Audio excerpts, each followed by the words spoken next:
রনি, চল আজ আমরা আমাদের পুরনো খেলার মাঠে যাব। তুই কি বলিস? চল, আমারও অনেক দিন হলো সেই পুরনো মাঠে যাব বলে ভাবছি।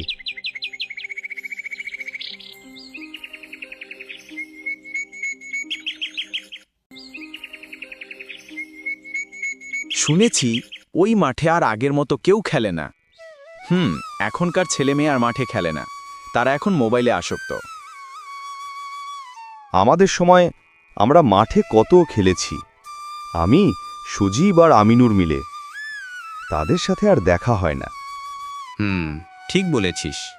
গ্রামের পরিবেশও আগের থেকে এখন আলাদা। রনি, দেখ আমাদের মদন খুড়ো আসছে। লোকটা এখনো অনেক সুস্থ আছে। সত্যি ঠিকই বলেছিস।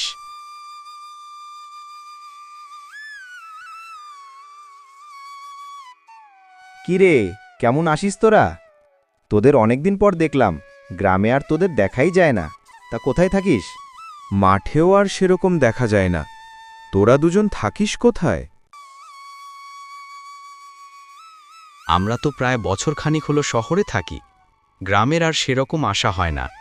তাই ভাবলাম মাঠে অনেক দিন হলো যাওয়া হয় না, তাই মাঠটাকে দেখতে যাচ্ছি।